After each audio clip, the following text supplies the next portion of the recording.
O tema seguinte é o 10º, o cão touro de Darwin, os ratifícios da ciência.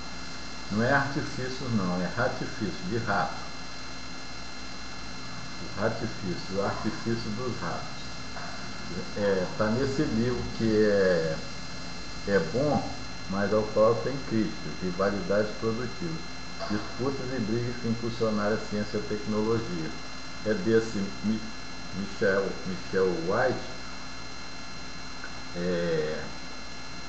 Rio de Janeiro, Record 2003, o original de 2001. Então, na página 170, ele está falando da rivalidade entre Darwin e os rivais dele, né? Na criação da teoria da evolução. Já comentei sobre os pontos fracos da teoria, e em luta, ajuda ou luta, auxílio, eles só frisaram a questão da luta, não frisaram a questão do auxílio, que está representado pela Cruz Vermelha, as igrejas, as instituições de ajuda, as ONGs, que a pessoa sai de casa, expõe a vida dela para ir lá ajudar o próximo. Existem centenas de milhões de pessoas envolvidas nisso. Então não é só luta de maneira nenhuma, é ajuda também, não é só batalha. Mas naquele instante, naquelas épocas, século XVIII, XIX, a Inglaterra queria se libertar das amarras do cristianismo para poder explorar os povos. Então, pela luta pela sobrevivência do mais apto, seleção natural da luta pela sobrevivência do mais apto, a palavra luta significava o domínio da Inglaterra, da Grã-Bretanha sobre os demais povos. Era uma batalha pela desconstrução dos povos e a construção da Grã-Bretanha. Romper as resistências alheias. Então, Darwin foi justificar, precisava de uma teoria que diz que Darwin foi se separando aos poucos do cristianismo. Primeiro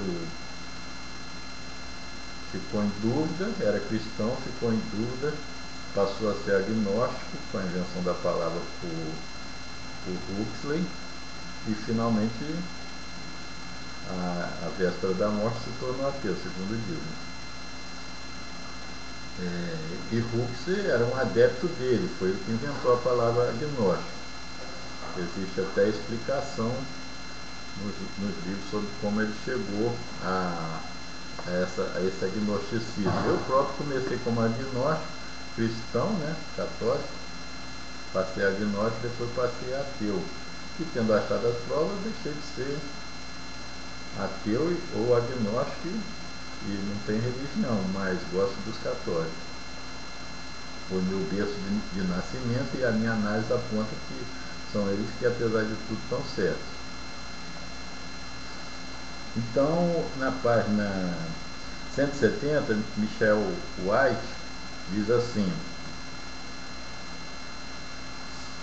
parodiando a inventiva do establishment e da igreja, Darwin mais tarde iria chamar Huxley de meu bom e generoso agente para a propaganda do Evangelho, isto é, do Evangelho do diabo. Eu fico com vergonha por eles e por mim, porque palavra de Darwin, não sou eu que estou falando não, isso tem 150 anos. Meu bom e generoso agente para a propaganda do Evangelho, isto é, do Evangelho do diabo. Então, a teoria da evolução é o Evangelho do diabo, nas palavras de Darwin. E Huxley era então